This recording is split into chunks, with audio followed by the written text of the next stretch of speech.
सनातन वैदिक भक्ति चैनल में आपका स्वागत है। प्रातःकाल योग से आरंभ करते हैं। जय श्री कृष्ण। प्रथमासन भस्त्रिका करेंगे। लंबे लंबे श्वास धीरे धीरे छोड़ते हुए जो प्रथम बार कर रहे हैं और जो प्रथम दिन से सनातन वैदिक भक्ति चैनल के माध्यम से कर रहे हैं वह तीव्र गति से ही करेंगे, क्योंकि अभ्यास उन सभी का बन गया है तो थोड़ा तीव्र गति से कर सकते हैं। बाकी तो अपने शारीरिक क्षमता के अनुसार ही करेंगे, अधिक जोर नहीं लगाएंगे। धीरे धीरे करेंगे, अभ्यास बनता जाएगा, तीव्र गति से भी कर पाएंगे। इसका करने का ही लाभ है। श्वसन तंत्र मजबूत होता है, पाचन तंत्र मजबूत होता है और तरल पदार्थ भी बाहर निकलते हैं, टॉक्सिक कहते हैं जिन्हें, और रक्त संचार भी बेहतर होता है और आंतरिक और मानसिक शांति भी प्राप्त होती है। बीपी भी संतुलित हो जाता है और भी अन्य आदि लाभ है। प्रतिदिन इस आसन करेंगे। चैनल को सब्सक्राइब करना ना भूलें, बेल आइकन प्रेस कर दें डेली अपडेट्स के लिए। और सोशल मीडिया पर भी फॉलो कर सकते हैं, ट्विटर, इंस्टाग्राम और फेसबुक पर भी फॉलो कर सकते हैं डेली अपडेट के लिए। तो प्रतिदिन आसन करेंगे, क्योंकि जैसे कि आप देख रहे हैं पर्यावरण इतना परिवर्तित हो रहा है प्रतिदिन। गर्मी भी इतनी बढ़ रही है दिन प्रतिदिन। उससे बचाव के लिए भी फेफड़ों का ठीक प्रकार से कार्य करना अति आवश्यक है, क्योंकि सांस लेने में परेशानी आती है। जैसे कि हम देखते हैं वृद्धजन को, बालजन को और सभी को। अगला आसन कपालभाति करेंगे, पैरों को ऊपर रखते हुए धीरे से श्वास लेकर धीरे से छोड़ देंगे। इसी क्रम में करते रहेंगे करते रहेंगे करते रहेंगे।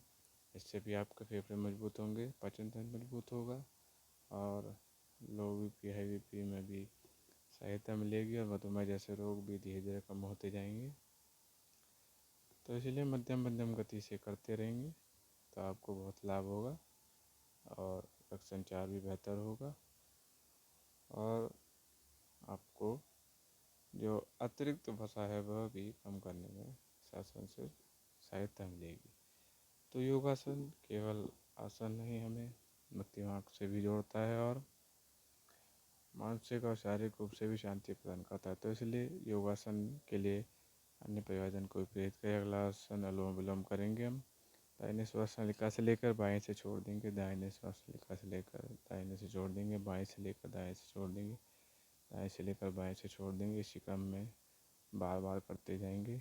इससे भी आपको बहुत लाभ होंगे। श्वसन तंत्र मजबूत होगा, बाएं और दाएं मस्तिष्क में संचार बेहतर होगा, थायराइड जैसी बीमारी कम होगी, तरल पदार्थ बाहर निकलेंगे, सिर दर्द भी कम हो जाएगा और भी अन्य आदि लाभ हैं इसको करने के। तो इसी प्रकार साथ में व्यक्ति चलने के माध्यम से करता है। हाथों को इसका आंखों पर रखेंगे 30 सेकंड के लिए। केवल रखना है, दबाना नहीं, केवल ढकना है। उससे आंखों की ज्योति भी बढ़ेगी आपकी।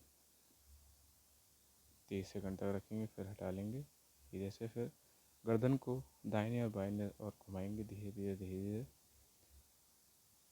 एक तरफ घुमाएंगे, फिर दूसरी तरफ, फिर आगे पीछे पीछे, फिर उसके बाद कंधों को घुमाएंगे आगे की ओर धीरे धीरे। कंधों की नस नाड़ियाँ मजबूत होंगी और गर्दन की करने से गर्दन की। प्रतिदिन करेंगे, अभ्यास आपका बनता जाएगा।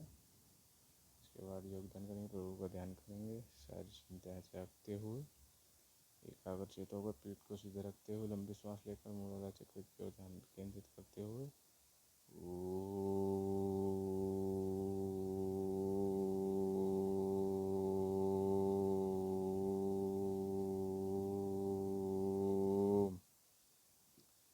ओम के ध्वनि का उच्चारण करते हुए मूलाधार चक्र का ध्यान करेंगे और धीरे धीरे ध्यान आपका बढ़ता जाएगा। प्रतिदिन करना अति आवश्यक है। एकांत में भी कर सकते हैं, भजन इत्यादि चलाकर, या परिवारजन के साथ भी कर सकते हैं, सहपाठी के संग भी कर सकते हैं और समूह में भी कर सकते हैं। जिस प्रकार भी सुलभ होता है आपको उसी प्रकार कर सकते हैं, परंतु प्रतिदिन करना अति आवश्यक है। स्वयं भी करें और को भी प्रेरित करें। इससे आप अपने दिनचर्या के कार्य भी सरलता से कर पाएंगे और थकान भी आपको जल्दी से नहीं होगी। इसलिए शारीरिक चिंताएं त्यागते हुए एकांत चित्त से मूलाधार चक्र का ध्यान करिए। धीरे धीरे ध्यान बढ़ता जाएगा। और अधिक अवधि में इस प्रकार योगासन की वीडियो देखने के लिए कमेंट सेक्शन में कमेंट भी कर सकते हैं, सुझाव भी दे सकते हैं। तो इसी प्रकार योगासन करते रहिए। योगासन से लाभ ही लाभ होता है, करना अति आवश्यक है प्रतिदिन, क्योंकि करने से रोग प्रतिरोधक क्षमता बढ़ती है हमारी, हम निरोगी बने रहते हैं। क्योंकि इस कार्यकाल में निरोगी अगर आप हैं तो आप अन्य कार्यों को कर पाएंगे। अगर आप रोग से ग्रस्त रहेंगे तो आप अपने दिनचर्या के कार्य, समाज के प्रति कार्य और अन्य चीज़ों के प्रति जो आपके कार्य हैं, कर्तव्य, उन्हें पूरा नहीं कर पाएंगे। तो इसलिए योगासन करना अति आवश्यक है। हर आयु का व्यक्ति विशेष से कर सकता है, उसमें कोई भेदन नहीं है। परंतु मुख्य बात यही है कि प्रतिदिन करना ही अति आवश्यक है। प्रतिदिन करिए, प्रातःकाल सबसे उत्तम है, या फिर अपने अनुसार समय निकाल के किसी एक समय ज़रूर करिए। परंतु करना बहुत आवश्यक है, क्योंकि आप अपने जीवन से कुछ क्षण अपने लिए तो निकाल ही सकते हैं, चाहे 2 मिनट है, 5 मिनट है, 10 मिनट है। तो अपने लिए समय निकालना बहुत आवश्यक है, क्योंकि अगर आपका स्वास्थ्य अच्छा नहीं होगा तो आप अपने कार्य और समाज के प्रति जो कार्य हैं उन्हें ठीक प्रकार से नहीं कर पाएंगे, और रोगग्रस्त आपको करता रहेगा बार बार। तो उससे बचाव के लिए योगासन ही एकमात्र उपाय है, क्योंकि श्वास से ही सारी परेशानी शुरू होती है। श्वास ठीक प्रकार से आएगी तो शरीर का तापमान भी संतुलित रहेगा और आप की शक्ति भी बनी रहेगी। धीरे धीरे आँख खोलेंगे, उसके बाद प्रभु को प्रणाम करेंगे। उसके बाद पैरों को सीधा करते हुए हाथों को आगे की ओर करते हुए कलाई घुमाएंगे और पैरों के पंजे ऊपर नीचे करेंगे। इससे कलाई घुमाने से कलाई का दर्द कम होगा, और पंजे ऊपर नीचे करने से पीठ इत्यादि में जो दर्द होता है वह धीरे धीरे कम हो जाएगा। प्रतिदिन अवश्य करिए, धीरे धीरे करिए, उससे आपको लाभ होगा। धीरे धीरे करने से करते जाइए, करते जाइए।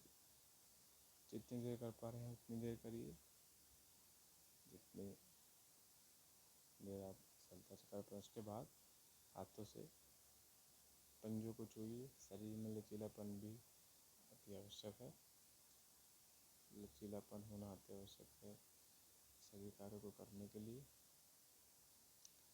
उसके बाद पवन मुक्त आसन करेंगे, ज़मीन पर लेट जाएंगे। उसके बाद घुटनों को पेट तक लाएंगे और हाथों से नीचे की ओर दबाएंगे। उसके बाद नासिका को घुटनों तक लाएंगे और कुछ देर के लिए रोकेंगे, 10 से 20 सेकंड, जितनी देर आप रोक पा रहे हैं। जैसे जैसे क्षमता बढ़ती जाएगी, 1 मिनट 1.5 मिनट तक इस आसन को करने से पवन से संबंधित सभी रोगों से आप मुक्त हो जाएंगे। तो ये करना भी बहुत आवश्यक है। कुछ देर रोकेंगे, फिर धीरे धीरे हटाएंगे, फिर पुनः करेंगे। नासिका को घुटनों तक लाएंगे, फिर हटा लेंगे, धीरे धीरे करेंगे। कुछ देर रोक कर धीरे धीरे हटा लेंगे। इसको करने के बाद सेतु बंधन आसन करेंगे। पैरों को थोड़ा सा आगे करते हुए पीठ को ऊपर की ओर उठा देंगे, जितना उठा पा रहे उतना ही, और हाथों से एड़ी को छूएंगे। इस आसन को करने से पीठ इत्यादि का दर्द ठीक होता है, मांसपेशियों भी ठीक रहती हैं, थायराइड में भी सहायता मिलती है, और पाचन तंत्र भी मजबूत होता है, फेफड़े भी मजबूत होते हैं। कई लाभ हैं इस आसन को करने के। उसके बाद पैरों को मोड़कर घुटने सीधे करने का प्रयास करेंगे। धीरे धीरे प्रतिदिन करेंगे तो अभ्यास बन जाएगा। उसके बाद हाथों को मोड़ कर भी घुटने सीधे करेंगे। इससे भी निंद्रा अच्छी आएगी, मस्तिष्क में रक्त संचार बेहतर होगा। इसी प्रकार योगासन वीडियो देखने के लिए सनातन वैदिक भक्ति चैनल को सब्सक्राइब करें, लाइक करें, कमेंट करें, शेयर करें। आपको दिन शुभ हो। जय श्री कृष्ण। राधे राधे राधे राधे राधे राधे राधे।